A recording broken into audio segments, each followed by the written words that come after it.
This assignment required me to design and develop an original interactive level using Unreal Engine 5.6. Inspired by the UK-based Rareware's Banjo-Kazooie, this level demonstrates my ability to apply theoretical concepts of level design to the creation of immersive player experience. The level will showcase both my practical design skills as well as my theoretical understanding of through this video playthrough and also the game itself. Firstly, I collected reference materials via playing the first level of Banjo-Kazooie, seeing what takes place, how the level flows and the mechanics throughout. I use this throughout the level to influence and inform my design, and such it will be spoken about as and when it makes sense to. I then produced some initial sketches where I went through a couple map layout designs, both of which were influenced by Banjo-Kazooie's open-ended format when it comes to levels, and the tutorials allowing you to learn mechanics in a few ways, and also allowing you to sort of learn them in whatever order you see fit. Then came the digital blockout layouts, which I roughly planned on how each area were to look, as you'll see soon. A lot of that has changed and been iterated on. On screen now should be some design evolution screenshots, just showing where the humble beginnings of my game came from. My game is called SaxaPhony, and will take this Banjo-Kazooie format and sort of give it this musical experience throughout. I'm running the game on a slightly weak PC at the moment, meaning that the cave section with its cool lighting looks a bit drab.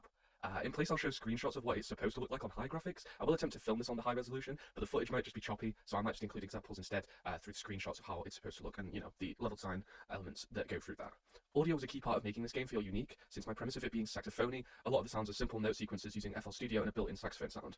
And to recreate this bit crush old school sound style, I deployed an effector which essentially just turns down the bit wave to achieve that crispy old school style. Some peer feedback came in the form of subtle colour changes in the collectibles. I sampled a few peers who told me what they thought each collectible was worth at the time, and why they thought that. After telling them the true values, we worked together to recolour the collectibles to match up with the perceptions. I then retested this hypothesis, and it worked. They could name the value of the collectibles from the colours. And so we will get into it now. I'm just going to press play, and we've got a little options menu here where we could go through sort of all of these: window mode, full screen, resolution. We are going to keep the graphics on medium for now.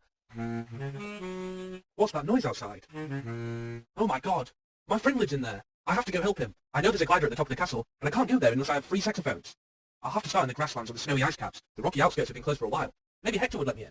So I believe that's pretty interesting and a pretty good start for the level, otherwise it would be quite overwhelming to see all of this just coming out of the start section. So instead I lay out a clear goal of the fact that you have to go get this glider, and the only way to get the glider is to collect these 3 saxophones, which is also shown on your HUD at the top, and will update as and when we pick up these saxophones.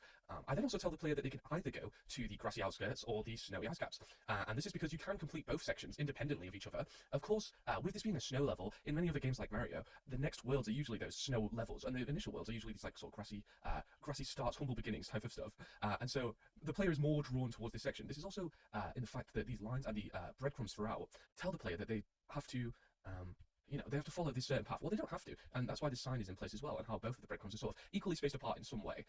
So instead, we'll go for the grassy outskirts for now, going through and collecting all of these collectibles. We also have here examples of visual language with shapes and colours, and so we have these trees in the background that fill in the space where maybe the player just shouldn't go. To show the player that there's nothing really around there, and there's no point in really going to behind these trees, because you don't spawn in a forest, and you don't spawn with any indication that you would have to go through these trees. So I filled in this space to show the player, to funnel the player's eyes into these other shapes, which are squares.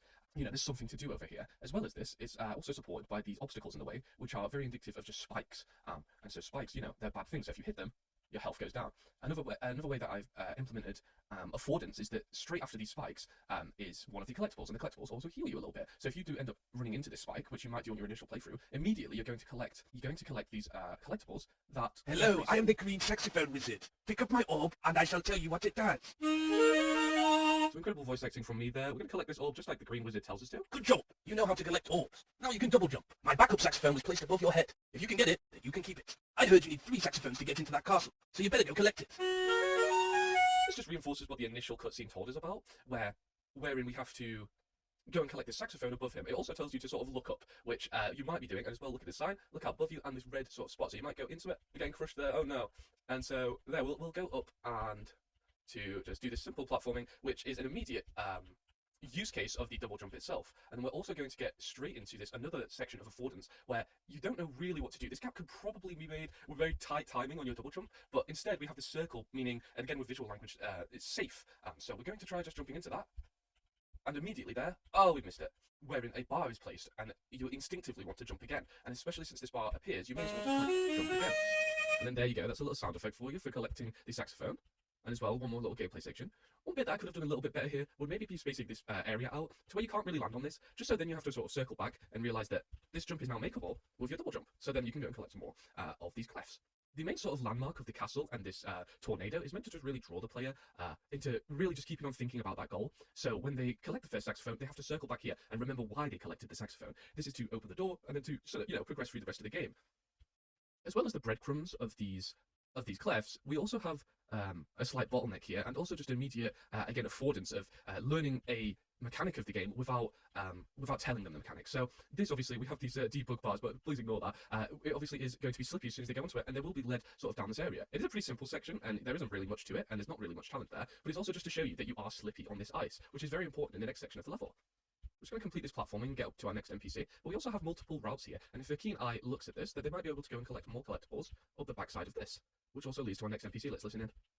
Hello, mate. Bit slippy up here. Go ahead and collect this orb, and I'll tell you what it does. Some very talented voice acting again from a friend of mine who really wanted to be included in my design process in some way. So yeah, we'll go collect this orb just like the snowman. The Iceman tells us to. You've unlocked the dash ability. I could try it out on this snow. But watch out. The snow will fall when you step onto it. So combine the dash with a slippy floor to quickly traverse these obstacles. And hey, if you manage to do it, got one of them saxophones on top of my arse, you can keep it. Very, very lovely there. We've got a little cutscene there just to show us, what the next gameplay section is going to be about for us. And again, it goes back to the slippy ice, and you might see here that the player might just try and run. Oh, and it's a little bit scary there. And they realise that they can't just run across this ice. They will have to combine the dash with the slippiness, as they learned previously through the affordance, to slide across these. As well, we have some leading lines here, just to show the player that they have to sort of shoot through this section.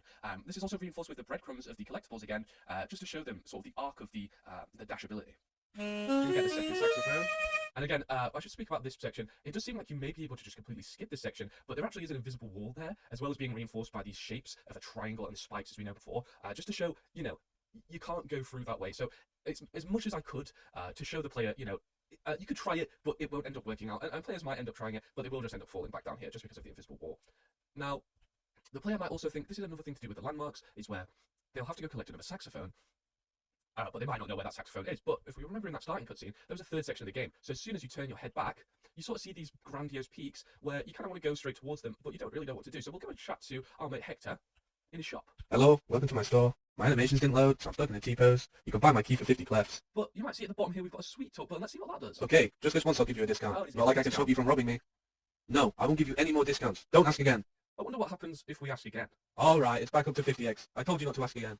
And the player might instinctively try to cheat the system by going out the shop and maybe just redoing it. Alright, it's back up to 50x. I told you not to ask again.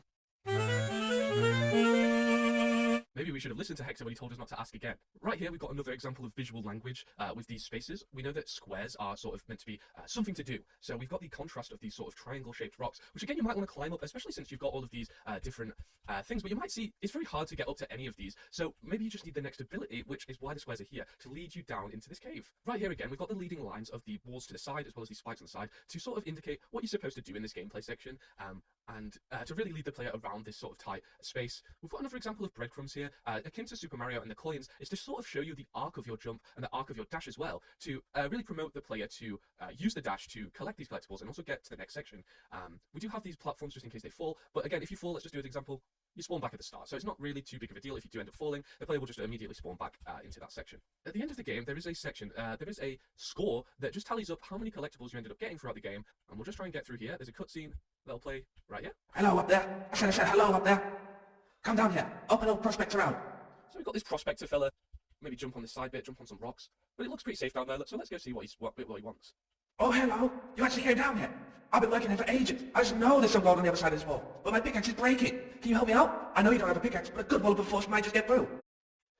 So you notice here that the UI hasn't gone away, and I tried my best to capitalize the wallop of force. So you might just try jumping into this, but I really want the player to be able to figure this out on their own.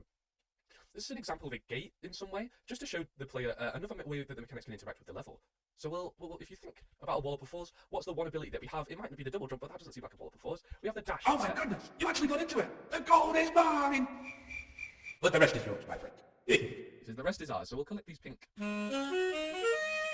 This is both an example of a gate and an opening or attraction. It's going back to the landmark as well. It's showing the player that the door is opened, but it's also showing this attraction with these spinning blades that you saw there that we'll have to get to in a section in a minute. Oh yeah, that thing. I think it lets you wall jump. You can use it to escape this pit. And a player might just be thinking, well, how do I wall jump? But this immediately is, again, a bit of affordance where they immediately have to use this mechanic to get out of their situation. There are these rocks that are placed along the level to just show that they could get back through it using the wall jumps in a few different ways. And as well, the double jump hold that we used to get the pink clefs over there can also be used for an alternate path back up here. You also might have heard there the audio reverbing in the cave, which I think is quite interesting.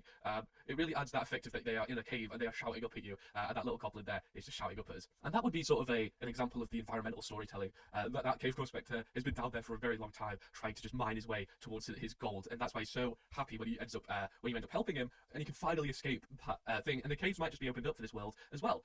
Maybe the reason why the caves were shut down in the first place is because that prospector was presumed dead, maybe, or something like that. So that really puts it in the player's mind. Oh, maybe the fact that we, as players, have done that has reopened this cave system for the entire town here through affordance, where they just immediately have to use the mechanics that they know to navigate the level as well as just to avoid the spikes. And again, using these breadcrumbs just to sort of show them where they're supposed to go. And again, a little bit of breadcrumbs here to show that they can wall jump on these walls, because the rest of the walls in this section aren't actually wall jumpable. And there you go. I think we're approaching the end here. We're about to go and collect the final thing, the parachute at the end of the level. Works pretty well. The score system is also implemented there.